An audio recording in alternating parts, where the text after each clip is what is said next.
મોટા કરી નથી આમાં હવામાં લટકતો. મહાકાળી એ પણ ચતુર્ભુજ છે, મહાલક્ષ્મી એ પણ ચતુર્ભુજ છે, અને મહાસરસ્વતી એ પણ ચતુર્ભુજ છે. મહાસરસ્વતીથી શરૂ કરીએ કે મહાસરસ્વતીની 4 ભુજાઓ કઈ. ત્યારે ચતુર્ભુજને જ કેન્દ્રમાં આપણે રાખીને હું તમે સંવાદ કરી રહ્યા છીએ.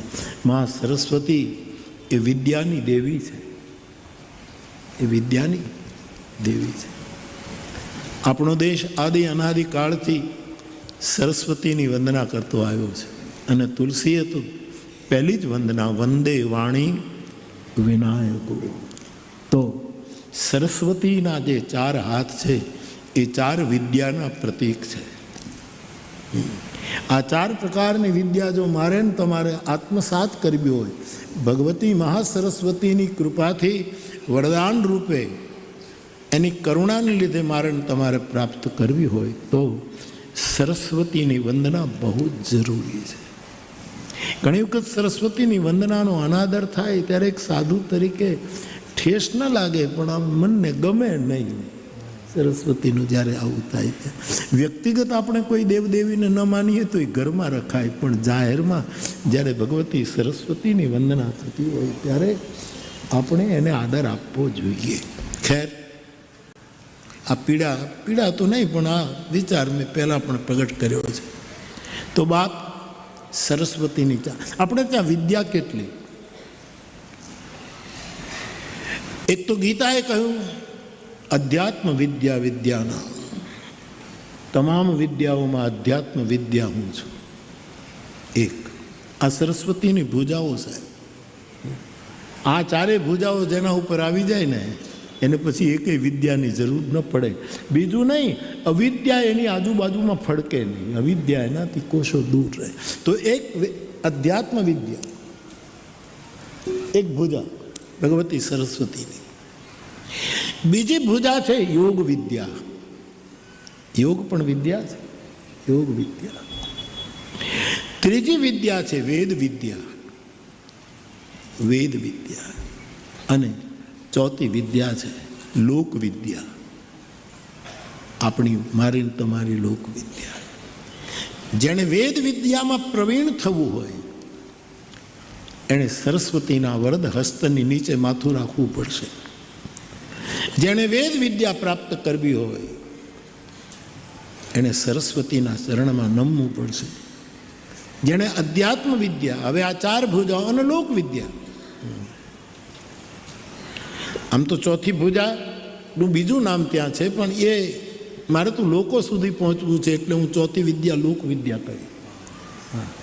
વેદ વિદ્યા આવી ગઈ, યોગ વિદ્યા, આખું અધ્યાત્મ આવી ગયું 3 ભુજામાં. પણ લોકોનું શું?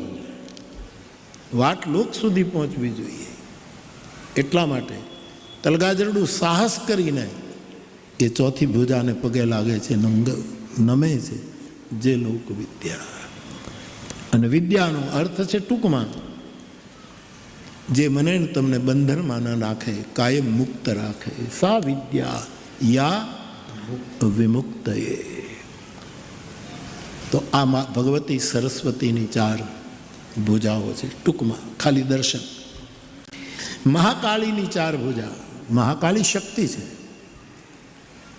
સરસ્વતી વિદ્યારૂપિણી છે, પેલી શક્તિ રૂપેણ સંસ્થિતા એ શક્તિ છે.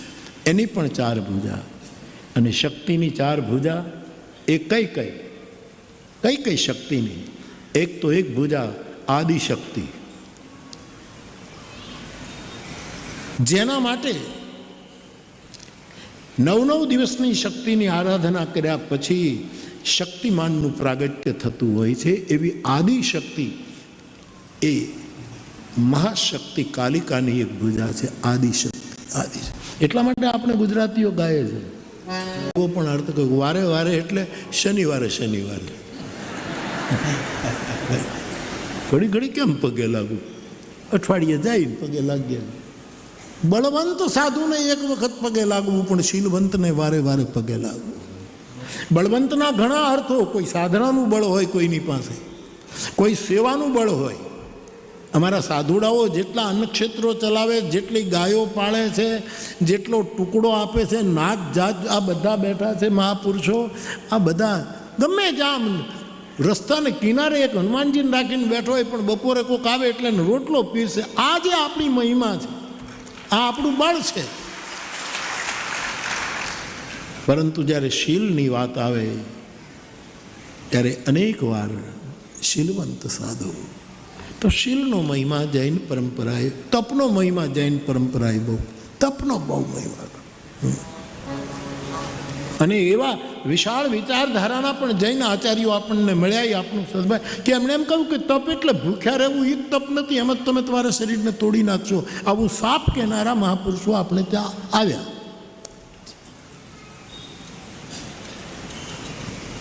ગીતામાં તો સ્પષ્ટ કહ્યું છે કે જે માણસ અતિશય પોતાને ખાધા વગરને શરીરને સૂકવી નાખે છે ને એ જે શરીરને દુઃખ આપે છે, એ માણસ શરીરને દુઃખ નથી આપતો, એની અંદર હું બેઠેલો એ મને એ પીડા આપે છે. આવું ગીતાએ સ્પષ્ટ કહ્યું.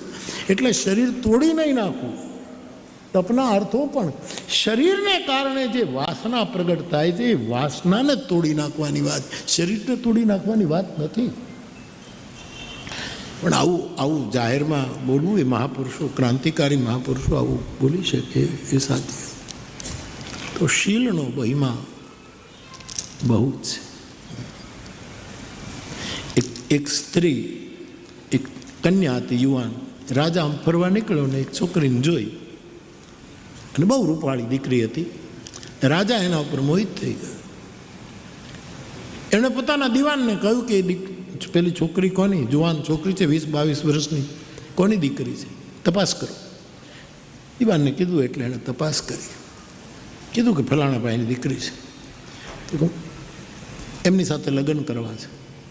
એના બાપને કહો એને હું રાણી બનાવું. આપશે દીકરી? બાપુ, રાજમહેલમાં દીકરી આપવાની કોણ ના પાડે? હું જાઉં. એ ગયો દિવાન, અને પહેલાંને કીધું કે તમારી દીકરીનું માગવું આવ્યું છે ને રાજા એને પરણવા ઈચ્છે છે.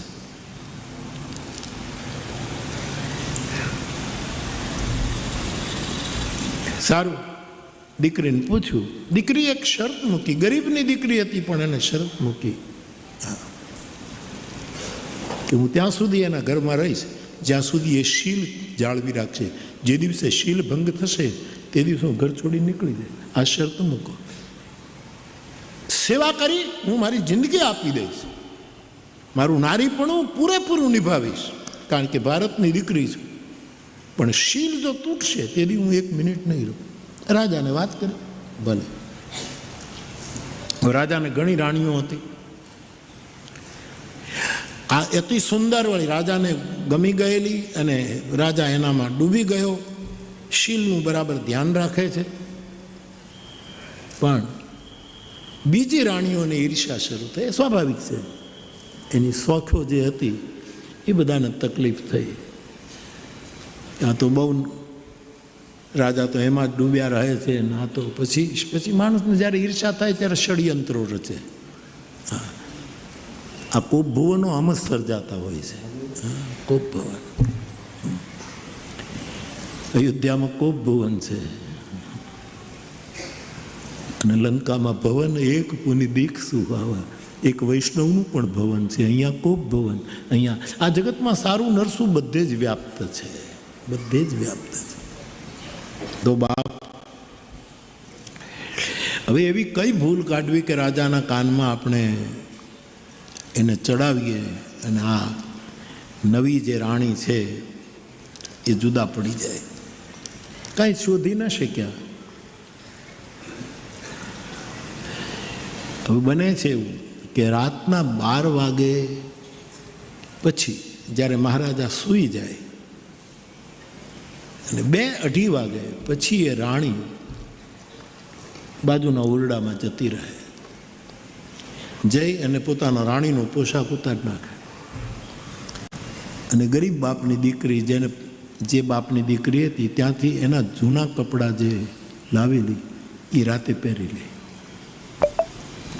રાજા સવારમાં જાગે 6 વાગે કે જ્યારે જાગતા હોય ત્યારે એ 3 કલાક એ કપડાં પહેરી અને બાજીનો રૂમમાં બેસી અને આ રાણીઓને દાસીઓએ કહી દીધું છે કે આ નવા રાણી આવ્યા છે, રાતે 2 વાગ્યા પછી આવી રીતે જૂના કપડાં પહેરીને બેસે છે. આ એક મોકો મળ્યો અને રાજાના કાન ભંભેર્યા કે આ નવી રાણી છે ને એ તંત્રનો કોઈ પ્રયોગ કરે છે, રાતે બેસે છે, સાધના કરે છે, બાજુના ઓરડામાં જાય છે, જૂના કપડાં પહેરે છે અને આખા રાજનું નિકંદન કાઢીને ગમે તેમ રતી એવું કાનમાં ભરાયું. રાજાએ કહ્યું હું ન માનું, મારી નજરે જોઉં તો તમે 2 વાગ્યા પછી ઉઠીને જોજો ને તમે બાજુ. સાહેબ એવું બને છે કે એક દિવસ રાજા 2 વાગે જાગીને જોવે છે તો આ રાણી જૂના કપડાં પહેરીને બેઠા બેઠા સ્મરણ કરે જે કરે છે. રંગે હાથ પકડાણા. રાજાએ કીધું, એને ગુસ્સો આવ્યો કે આ રાણીઓએ મને કીધું એ સાચું છે, તમે ષડયંત્ર રચો છો અને આ રાજ્યનું નુકસાન થાય એટલા માટે તમે કંઈક તાંત્રિક સાધના કરો. ત્યારે એ રાણી એટલું જ બોલી કે રાજા, મેં આપને કહ્યું કે હું પરણું, પણ એક શરત, શીલ ન છૂટે તો પરણું. ત્યારે તમારા મનમાં એવું ન થયું કે આ આવી શરત શું કામ રાખતી હશે? એવો પ્રશ્ન આપને ન થયો? ખેર, હવે હું તમને કહી દઉં કે હું એટલા માટે રોજ રાતે 2 વાગ્યા પછી મારા જૂના કપડાં પહેરીને બેસું છું. એ મારું શીલ છે, કારણ કે હું સામાન્ય કુટુંબમાંથી આવું છું અને રાણીપણું મળ્યા પછી હું ક્યાંક શીલ ન ચૂકી જાઉં. હું આટલી બળવાન થઈ ગઈ, મહારાણી થઈ ગઈ અને ક્યાંક મારું શીલ ન તૂટી જાય. મારે મારા પૂર્વ દિવસોને સતત યાદ રાખવા છે કે મારા આ કપડાં હતા, મારી આ દશા. પ્રત્યેક વ્યક્તિ માટે આ એક શીલ છે કે આપણું મૂળ જે હોય એને યાદ રાખવું. જૂના કપડાં ક્યારેક પહેરી લેવા, જેથી કરીને આપણને ખબર પડે. વસ્ત્ર વૃત્તિ ઉપર બહુ કામ કરશે, વસ્ત્રની બહુ અસર. તમે કેવા કલરના કપડાં પહેરો છો ને આપણી વૃત્તિ ઉપર, આ તો આપણને ખબર નથી. આ બધું જ એક વિજ્ઞાન છે સાહેબ. તમે કે આપણે ત્યાં ભારતમાં આ સંન્યાસીઓ મહાપુરુષો ભગવા કપડાં જ પહેરે છે, એની પાછળ આખું વિજ્ઞાન. આ ભગવો રંગ છે માણસની વૃત્તિ ઉપર કામ કરે, શ્વેત રંગ માણસના વૈરાગ ઉપર કામ કરે. અમારા વૈરાગી સાધુઓ તમે મોટે ભાગે એ તો પીળા કપડાં પહેરે, બીજા પહેરે, પણ વૈરાગી સાધુઓ હંમેશા એ સફેદ કપડામાં. રાજેન્દ્ર બાપુ બરાબર અને અખાડો અમારો બેઠો છે આખો. તો બાપુ સફેદ વસ્ત્ર એ વૈરાગની વૃત્તિને નિર્માણ કરે છે. આપણે સુભાષિતકારોએ કહ્યું ને કે વસ્ત્ર બહુ માણસને બહુ પેલું કરે. ભગવાન વિષ્ણુ પિતાંબર પર બેઠા હતા તો સમુદ્રએ લક્ષ્મી આપી દીધી. શંકર ભગવાન હાવ દિગંબર બેઠા હતા તો કોઈએ કાંઈ આપ્યું નહીં, ઝેર આપ્યું. વસ્ત્રનો મહિમા છે. આપણે કેવા કપડાં પહેરીએ છીએ એવું આપણી માનસ અંદર ફરે છે. મને કોઈક પોલીસના કપડાં પહેરાવી દે તો હું એમ ટટ્ટારો પૂરી જતો. બંદૂક ન હોય તો આમ કરવું. મિલિટરીવાળાના કપડાં તમે લો, એને તરત જ કપડાં બહુ મોટી અસર કરે છે સાહેબ. એટલા માટે આપણા દેશમાં સાધુ સંતો માટે અમારા આચાર્યોએ એક ગણવેશ નક્કી કર્યો કે તમે આ કપડાં પહેરો, તમે આ કપડાં, જે તમારી વૃત્તિને નિર્મળ રાખે, તમારા ચિત્તવૃત્તિને ક્યારેય બગડે. આ બહુ જ મોટો મનોવિજ્ઞાન છે આની પાછળ. આપણે આપણું મૂળ યાદ રાખવું. મહારાજ મારા બાપનું શીલ લઈને આવી છું એટલે હું રાણી બન્યા પછી એમ ન માન લઉં કે હું તો બહુ બળવંત બની ગઈ, મારે શીલવંત રહેવું છે, માટે હું આ રોજ કરું. બાકી મને કોઈ તંત્ર બંત્ર આવડતું નથી. તો શીલનો બહુ જ મહિમા છે. એટલા માટે ગંગા સતી કહે. અને શીલ એટલે શીલ 2 પ્રકારનો હોય, બહિર્શીલ, આંતર.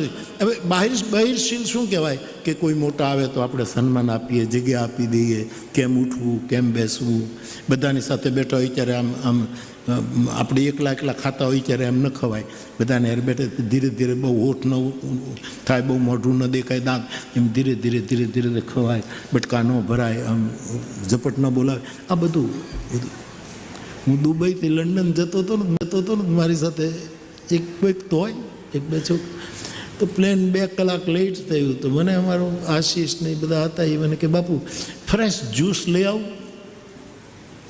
હું કંઈ આવું પીવું નહીં. ચાય પીએ આપણે, પણ હવે ચાય તો આપણે આપણા જોગી બને નહીં એમ. મને ઠીક છે, ચાલો જ્યુસ પીએ. એ જ્યુસ લઈ આવ્યું બીજા. તો જ્યુસ લઈને હું તો એક ઘૂંટડે પી ગયો. આશા ભર્યા ને આવો મારા બાપા.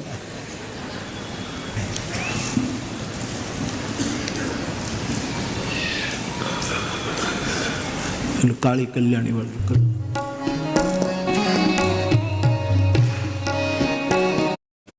અને દંડવત શું આ ટેવ પડી ગઈ ને, બધા પગે લાગે એટલે આપણને બધાને એમ થાય કે આપણને આ બધા પગે જ લાગતા લાગે.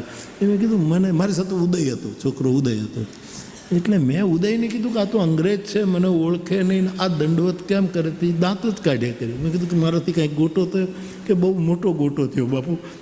શું થયું કે એ એક્સરસાઇઝ કરે છે તમને પગેને. આવા ઘણા ભ્રમ પોષાઈ જતા હોય છે. માણસ કેમ શું કરતો હોય આપણને ખબર. મને યાદ આવે દુષ્યંત.